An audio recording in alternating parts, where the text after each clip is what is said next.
Hello guys, మీరు చూస్తున్నారు ఇది ఒక పక్క పల్లెటూరు అనమాట. ఇది అనంతపూర్ దగ్గర ఉంది. మీరు చూస్తున్నారు ఇక్కడ అన్ని చెట్లే మొత్తం. ఎక్కడ అంటే ఎలా ఉండాలి ఏం కథ నేనైతే కొత్త ఎక్స్పీరియన్స్ లాగా అనిపించేసింది ఇది. ఇక్కడ నేరేడు పళ్ళు నాటుతున్నాడు మా తమ్ముడు. ఎలా నాటుతున్నాడు అని నేను అడిగితే తీస్తున్న వీడియో అంటే తీస్తున్నానంటే ఇలా చేయాలి, ఇట్లా ప్లాంటేషన్ చేస్తే బాగా వస్తాయి మొలకలు అని చెప్పేసి చెప్తున్నాడు.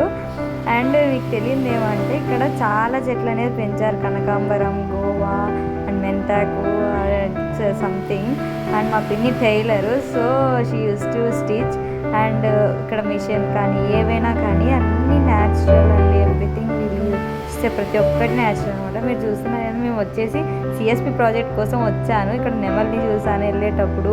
అండ్ నేను చాలా డేస్ తిరిగాను, బట్ ఈ వీడియో చాలా లేట్ అవుతుంది. ఇది చీనాకాయల తోట. ఇక్కడ వచ్చేసి మేము సిఎస్పి ప్రాజెక్ట్ అని చెప్పాను కదా, దానికి ఫొటోస్ కావాలి అండ్ డీటెయిల్స్ కావాలి, ఎలా పండుతాయి, ఎన్ని రోజులు టైం తీసుకుంటుంది. ఇలా మోటార్ చూస్తున్నాడు మా తమ్ముడు. మేము అక్కడ వాటర్ తాగడానికి అని వెళ్తే ఆ తొట్టులో వచ్చేసి మొత్తం పాచి పట్టేసింది వాటర్. సో మేము తాగకుండా వెనక్కి వచ్చాం.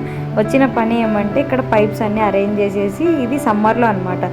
సమ్మర్లో ఎలా పండుతాయి అనుకుంటున్నారా, ఇక్కడ మోటార్స్ ఉంటాయి. ఆ మోటార్స్ వల్ల ఈ వాటర్ అనేది సప్లై అయ్యి గ్రౌండ్ నట్ అనేది వస్తుందన్నమాట.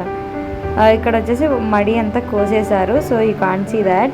అండ్ ఇక్కడ శనక్కాయలు నేను ఖాళీగా ఉన్నా కదా అని చెప్పి శనక్కాయలు పీకి తిందామని చూశాను. సో ఫస్ట్ పీకాను, ఏం రాలేదు, అక్కడ ఏం లేదు, చాలా తక్కువ ఉన్నాయి చెట్టుకి. అండ్ మళ్ళీ ట్రై చేద్దాము బెటర్ లక్ అని చెప్పేసి చూస్తున్నా ఏ చెట్టు బాగుందని. సో ఫైనలీ నాకైతే శనక్కాయలు వచ్చాయి, తినేసాను.